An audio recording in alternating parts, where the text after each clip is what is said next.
Good evening, you're now with me, Radzi Ahmad, for TVS Nightline. Here are the headlines for tonight. The Yayasan Sarawak International School in SIBU is set to begin operations after GAWAI celebrations this year. And Malaysia is among 75 countries granted a 90-day deferral on reciprocal tariffs imposed by the United States. And in world news, the European Union is pausing plans for retaliatory tariffs on the U.S. after President Donald Trump abruptly suspends higher U.S. duties on the bloc.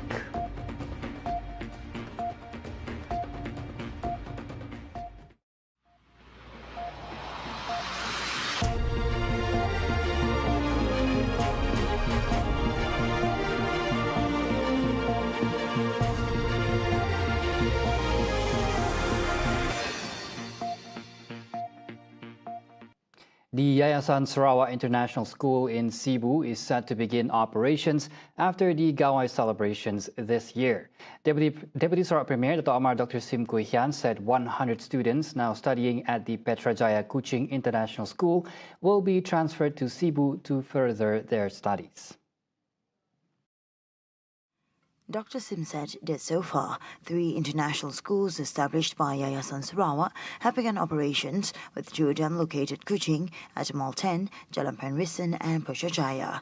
He revealed that the Sarawak government plans to build more international schools in Bintulu and Miri to expand quality education in the region. 中学呢，刚才我才问Yayasan，我们上个月政府将会做5000间中学。 Yayasan 国际学校3间已经开始了，3间已经开始了。因为昨天有个人问我几间开始，3间开始了，5间2间。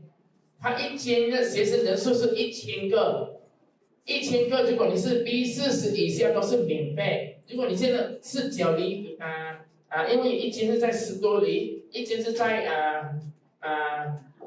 Petrajaya 那边。 就差研呢住学校，因为 B40以下住次都是 free 的，我们 N40以下呢只还50%，所以50% 的小朋友他整间学校50% 的小朋友都是 B40以下，所以国际学校沙耶的国际学校是不是为有钱人而做的？这就是我们政府要给所有人民机会。 He was speaking at the closing ceremony of the SEAM Carnival organized by Sabati, the Association of the Boards of Management of 80 Chinese primary schools in Kuching, Samarahan and Serian, SJKC Moratuang and SJKC Batukawa. The Sarawak government will continue to expand its recognition of former drug addicts who have successfully undergone rehabilitation through the PUSPEN MEDALLION initiative and targeted support in addressing drug-related issues. The Sarawak Minister for Women, Childhood and Community Wellbeing Development, Dato' Sri Fatimah Abdullah, said this initiative reflects the state's serious commitment to tackling drugs.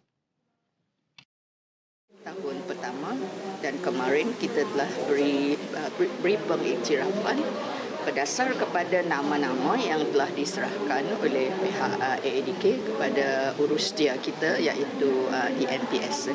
Jadi ada 4 orang.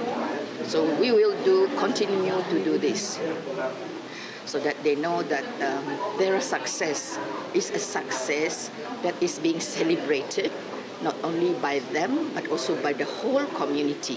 She added that the idea was inspired by international standards of recognition under the International Recovery Community Convention, where individuals who remain drug-free for 2, 6 or 8 years are honoured for their achievement. This year, recipients of the medallion were selected based on the list provided by AADK. The recognition will be an annual initiative moving forward. She noted that Sarawak is the only state in Malaysia that provides a low-income family empowerment life grant, a form of assistance designed to support former PUSPEN clients in rebuilding their lives after completing treatment. In the meantime, Sarawak is facing an urgent need to establish more narcotics rehabilitation centers, or PUSPEN, to meet the demand for formal drug addiction treatment and recovery in the state.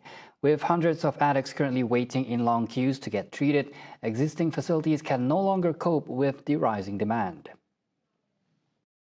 Sarawak Minister of Women, Childhood and Community Wellbeing Development, Dr. Sri Fatimah Abdullah said that up to March 2025, 253 clients are undergoing treatment at PUSPEN Kuching, while 142 are still awaiting their turn. Dan kita dimaklumkan angka seramai 253 klien mengikuti rawatan dan pemulihan di PUSPEN Kuching. Dan angka tersebut meliputi 84.2%, iaitu 212 orang klien golongan belia, 10% iaitu 40 orang golongan dewasa, dan 5.8% satu orang klien golongan remaja. Ada lagi bilangan yang tidak dapat ditampung oleh PUSPEN. Dengan sebab itulah maka kita mohon supaya dua lagi diwujud, satu untuk kawasan tengah, satu lagi untuk kawasan utara. Sebab saya sangat yakin dengan keberkesanan modul serta apa yang telah disediakan di PUSPEN ini. To help former addicts stay on the path of recovery and reintegrate into society, the Sarawak government has introduced a live program of low-income family empowerment. During a Hari Raya gathering with PUSPEN clients earlier today, Fatimah said the program offers a holistic approach focusing not just on treatment but also on restoring dignity and giving individuals a second chance in life.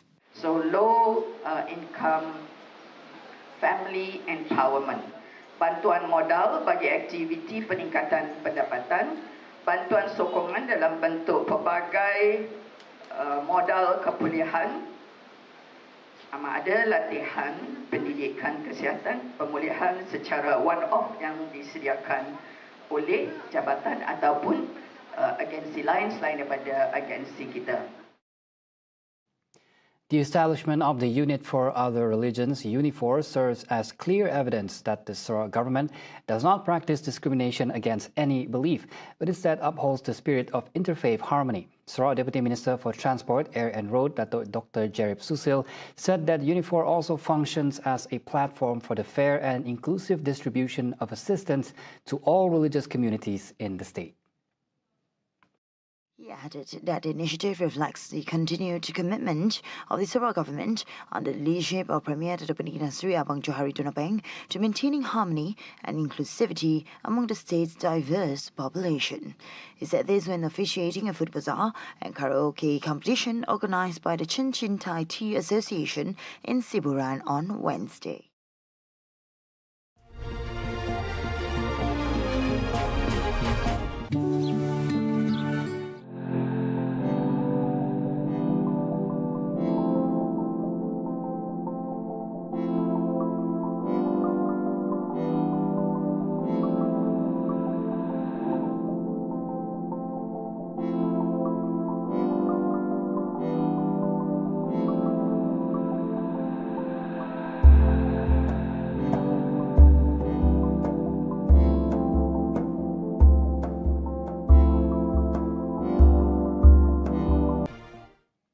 Back on TVS Nightline, Malaysia is among 75 countries granted a 90-day deferral on reciprocal tariffs imposed by the United States. The grateful Prime Minister, Dato' Sri Anwar Ibrahim, described the move as a temporary relief for Malaysia. Malaysia terlibat benda luar. Jadi melegakan sebentar. Speaking to reporters during an Ideal Fitri gathering with the Ministry of Energy Transition and Water Transformation today, Anwar said the deferral will also give Malaysia time to re-evaluate its international trade policy. US President Donald Trump on Wednesday announced a 90-day deferral on reciprocal tariffs imposed on more than 75 countries. The move is described as a result of diplomatic negotiations and goodwill, which were key factors behind the decision. The Ministry of Health has lodged a police report over several false and misleading comments circulating on social media, alleging deaths related to the gas pipeline explosion incident in Putra Heights. The ministry firmly said that no fatalities linked to the incident have been reported by any public or private healthcare facility. According to the ministry, the matter has also been reported to the Malaysian Communications and Multimedia Commission (MCMC) for further action. The Health Ministry also assured that it continues to provide medical treatment and ongoing support to all victims affected by the incident. In another statement, the ministry revealed that a total of 150 victims have received treatment at various healthcare facilities, with 127 suffering direct injuries such as burns or other physical trauma. Another 18 individuals experiencing direct effects, including anxiety attacks, panic attacks, and hyperextensive episodes, while 5 did not require further treatment. Hospital Putrajaya HPJ has received 19 patients in total. 14 were treated as outpatients, while 5 were admitted for further care.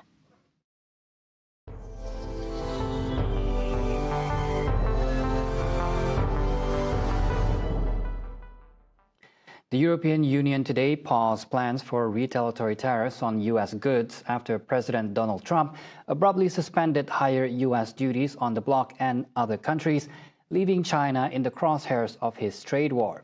The stocks in Asia and Europe joined a major rally on Wall Street after Trump said on Wednesday that he was halting steep tariffs on scores of nations for 90 days, though he kept the global baseline 10% levy intact. However, Trump raised tariffs on China to 125% to punish Beijing for retaliating. The European Union, which has faced a 20% tariff, welcomed Trump's U-turn, saying it was an important step towards stabilizing the global economy. The 27-nation bloc responded with its own olive branch, suspending for 90 days tariffs on 20 billion euros worth of U.S. goods that had been greenlit in retaliation to duties on steel and aluminium. Other countries are also lining up to bargain. Canadian Prime Minister Mark Carney called Trump's reversal a welcome reprieve and said Ottawa will begin negotiations with Washington on a new economic deal after the elections on April 28. Vietnam said it had agreed with the United States to start trade talks, while Pakistan is sending a delegation to Washington. Manchester United will play friendly matches in Malaysia and Hong Kong 3 days after the end of the Premier League season. The club said that it will face an ASEAN All-Star 11 team in Kuala Lumpur on May 28th and the Hong Kong representatives on May 30th. They will finish what has been another disappointing Premier League campaign on May 25th at home to Aston Villa. Manchester United last visited Asia when they played Liverpool in Thailand in July 2022. United Chief Executive Omar Barada said the tour fixtures drive significant additional revenue, which help make the club stronger, allowing them to keep investing in success on the pitch. Arsenal, Tottenham and Liverpool previously announced they will visit Hong Kong in July. United, who currently languish 13th in the Premier League, last visited Chinese City in 2013. The Hong Kong team is managed by former United youth team player Ashley Westwood and is ranked 153rd in the world. And those were the updates on TVS Nightline. I'm Razi Ahmad. Thank you for watching. Have a good night.